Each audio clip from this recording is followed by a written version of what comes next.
disparo contra o sol, sou forte, sou por acaso.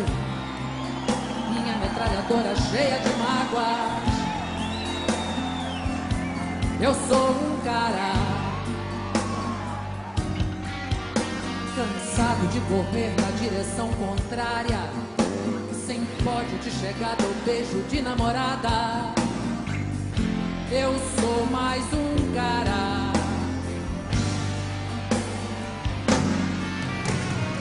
Mas se você achar que eu tô derrotado, saiba que ainda estão rolando os dados.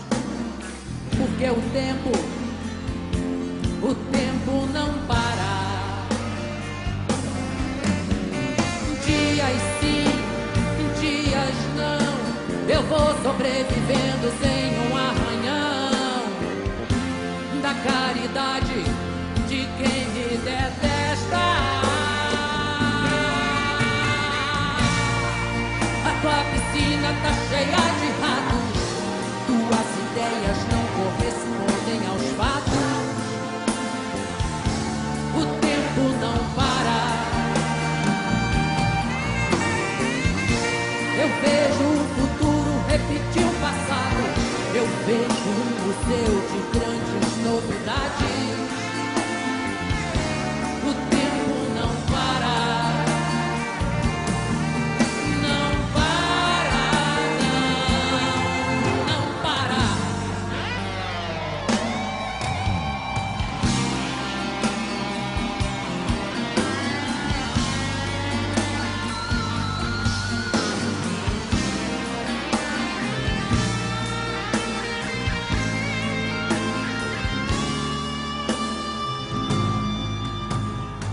Eu não tenho data pra comemorar. Às vezes os meus dias são de par em par, procurando agulha no palheiro. Nas noites de frio é melhor nem nascer, nas de calor se escolhe é matar ou morrer. E assim nos tornamos brasileiros.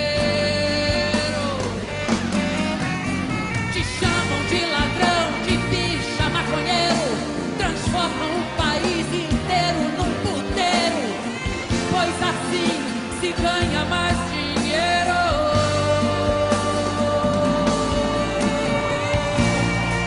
A tua piscina tá cheia de ratos, tuas ideias não correspondem aos fatos.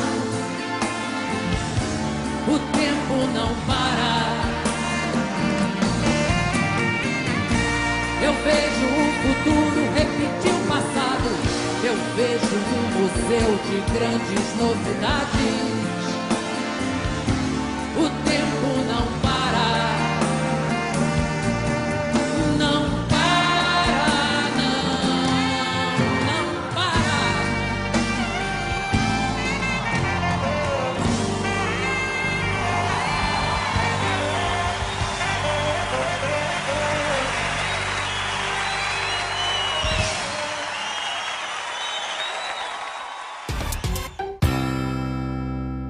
Há alguns dias já eu venho querendo fazer esse editorial para tratar desse tema dos vários processos do Lula e de como, depois dele ter passado 580 dias presos, depois de ele ter vivido um calvário que levou à morte, no mínimo, a sua ex-mulher Marisa Letícia, né, que foi sacrificada por uma campanha difamatória contra os seus filhos e o seu marido, e contra ela também, porque tinha sido a pessoa que supostamente tinha comprado o apartamento do Guarujá e pedido a reforma para a OAS a partir de um acordo com o ex-presidente Lula. Foi ela que teria insistido para o Lula ir lá e para ter comprado esse apartamento. E também teria sido ela que, junto com o Paulo Okamoto, presidente do Instituto Lula, teriam feito a tal da reforma na chácara de Atibaia, que tinha 2 pedalinhos, que tinha o nome dos netos no pedalinho, com o pedalinho que foi tratado midiaticamente como se fosse uma Ferrari pintada de ouro, toda banhada de ouro, né, como se fosse um jato particular do tipo do velho do Havan. Esses 2 pedalinhos ficaram famosos, né, e foram utilizados de forma constante pela mídia como a prova cabal de que Marisa Letícia e Luiz Inácio Lula da Silva haviam passado por ali. Tinha, inclusive, umas cachaças guardadas na tal da chácara. O apartamento do Guarujá tinha uma cozinha que tinha sido reformada. Fizeram todo um massacre, uma tortura que, no mínimo, levou à morte de Marisa Letícia. Não estou fazendo isso aqui, eu não quero transformar isso aqui em programas de policiais, mas isso é um fato concreto da realidade. Talvez a Marisa tivesse viva hoje, não fosse isso que vem se revelando agora dia após dia como uma grande narrativa cruel para destruir as possibilidades de Lula vir a se candidatar e ganhar a eleição em 2018. Precisavam do Lula preso para destruí-lo e destruir o PT. E o Léo Pinheiro fez parte dessa engrenagem, junto com outro delator farsário, que um dia ainda vai se escrever uma carta, que é o Antônio Palocci. O Léo Pinheiro, inclusive, eu lembro do Lula falando sobre ele. Ele falou: olha, eu não posso cobrar nada, eu não sei o que fizeram com ele. A generosidade do Lula, depois de ser delatado pelo Léo Pinheiro, de numa entrevista ter dito o seguinte: eu não sei o que fizeram com ele e o quanto o pressionaram para ele ter dito isso, mas é mentira. Vejam, o Lula não falou, esse cara é um canalha, é um pilantra. Ele falou, não sei o que fizeram com ele. E agora fica claro o que fizeram. O torturaram, né, para mentir. E aparece a mentira aparece sendo desconstruída em todas as suas dimensões, com a notícia de hoje de que esse Augusto César Uzeda, ex-diretor da Empreiteira, diz o seguinte, inclusive o álibi utilizado pelo Léo Pinheiro, de dizer que estava com ele num local onde foi definido a reforma do apartamento, as vantagens que o Lula teria, era mentirosa. O Zeda nunca esteve junto com o Lula em um local que não fosse absolutamente público e cujos temas fossem absolutamente públicos.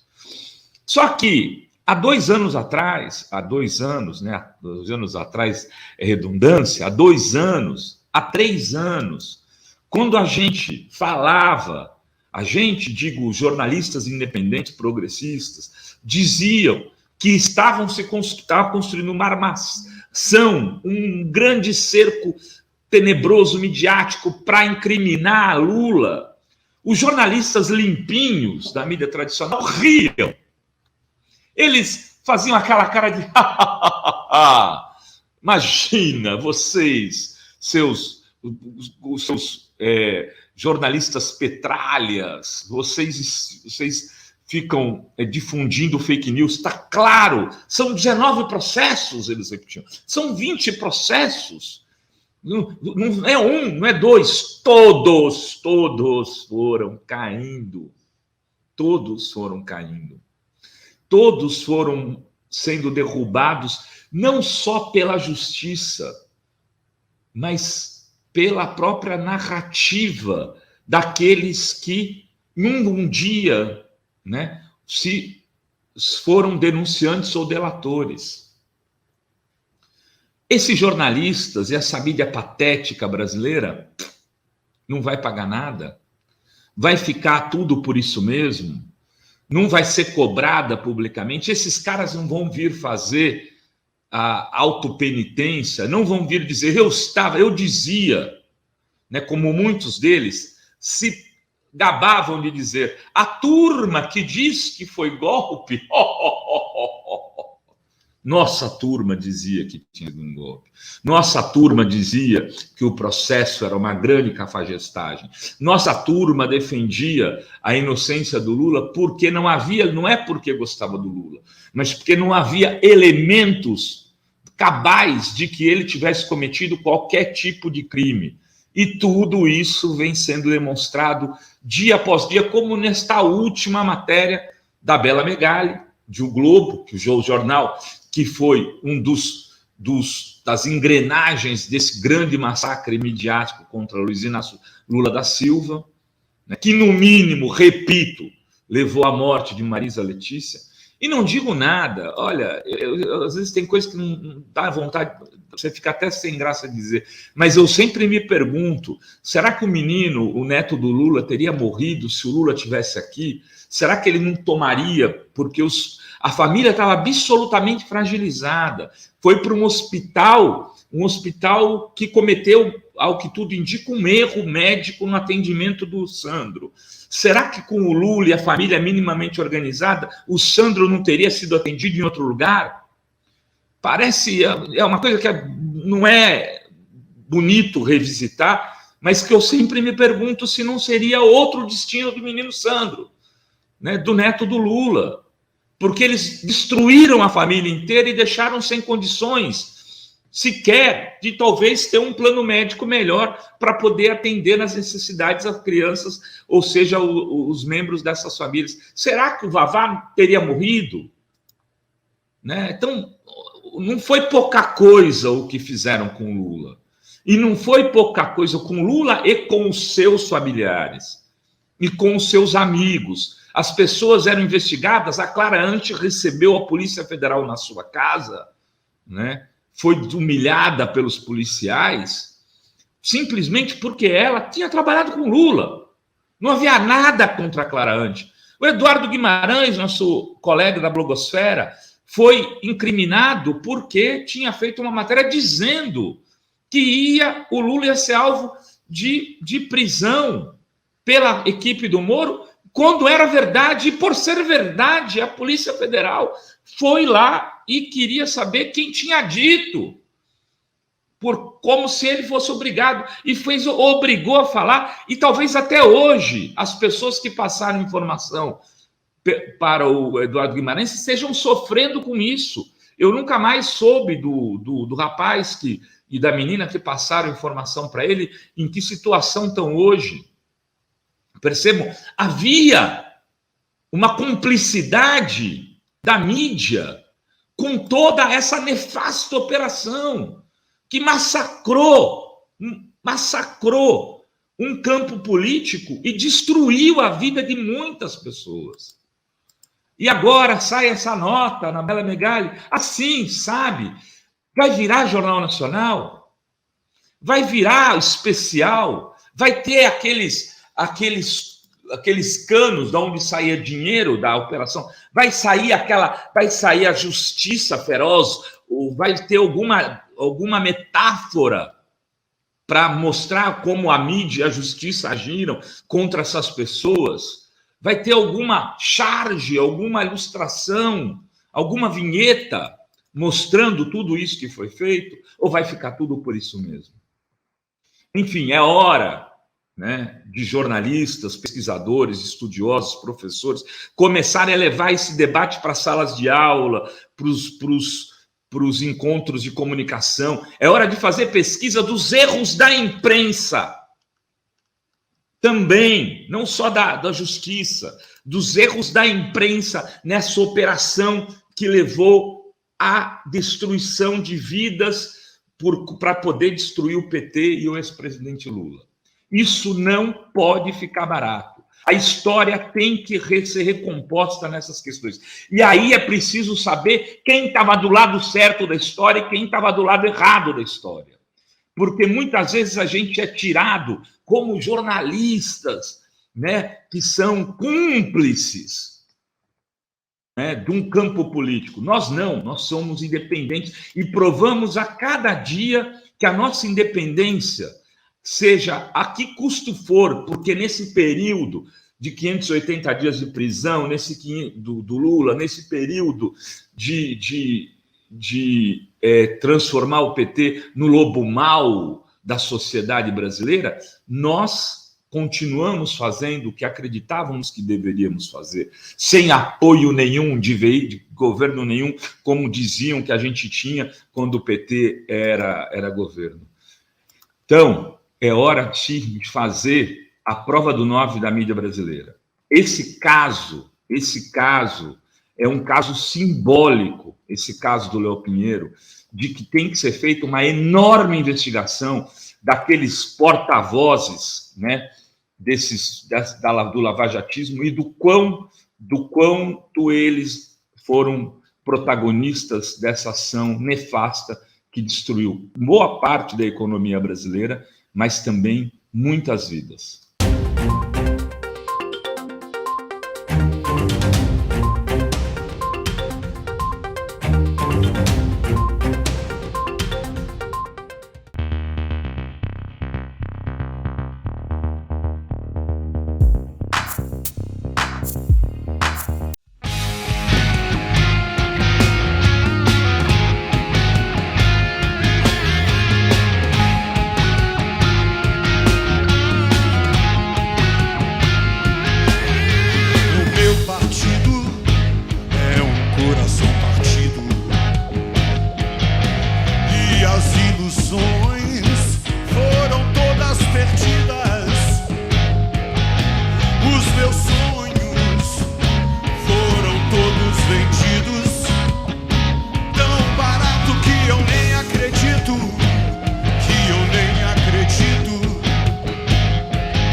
Agora é risco de vida. O meu sex and drugs não tem nenhum rock and roll. Eu vou pagar a conta do analista pra nunca mais ter que saber quem eu sou. Saber quem eu sou.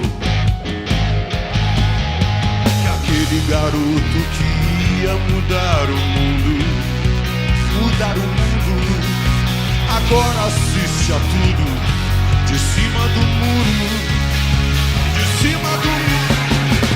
Seus heróis morreram de overdose. Meus inimigos estão no poder. Ideologia, eu quero uma pra viver. Ideologia, eu quero uma pra viver. Ideologia, eu quero uma pra viver. Ideologia, pra viver.